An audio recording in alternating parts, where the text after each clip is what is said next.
Hello po, good morning! Ako po ang inyong broker dito po sa Metro Tagaytay, Ethel Marie Pintukan po. Bali po, ginagawa ko po itong video to kasi po ngayon pong November, start po ng November, magre-renew na po tayo ng atin pong license sa Department of Human Settlement and Urban Development.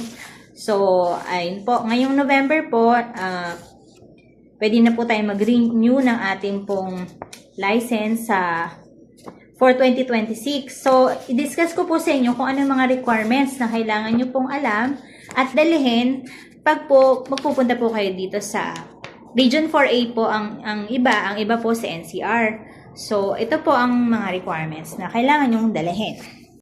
Ayun. Guys, kapag po kayo magre-renew, dapat dala nyo po itong mga requirements na to. Yan, discuss muna po natin pag salesperson tayo. So, 3 copy po ng application for registration of real estate salesperson. At yun, meron tayong PRC na ID nung ating broker. Tapos po, dapat po naunang mag-renew yung broker natin sa DSUD. Kasi a-attach din po yung ID po kasi nila ng DSUD. Tapos, ito pa po, yan, fill upan nyo po itong information record for ID card issuance. Pero ano na lang po ito, 2x2 picture ang lalagay dito, colored po. Ayan, fill upan nyo po yan. Then, ito po. Pag salesperson lang po, may attach na ganito. Kasi po, si broker po ang pipirma nito. So, yan yung saan nyo po i-address, pangalan nyo, then pangalan ng broker nyo po. Si broker po ang pipirma dito.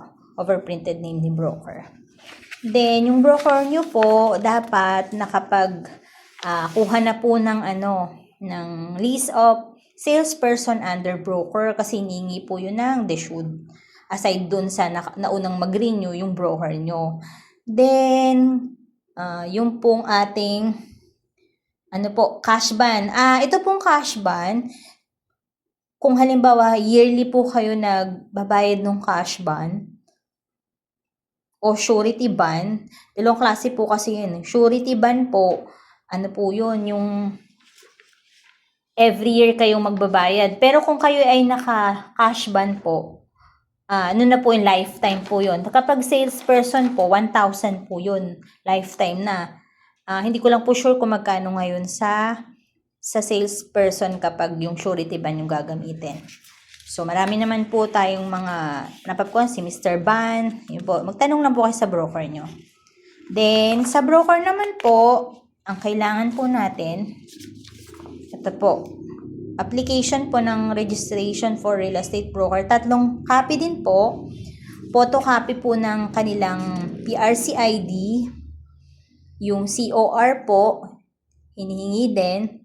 Tapos, yung cash ban po. Cash ban po na kung lifetime po si broker, worth 5,000 po yung cash ban nila. Tapos kung hindi naman po, surety ban naman po. Mailin po doon. Tapos po, ito po. Ito din po. Yan.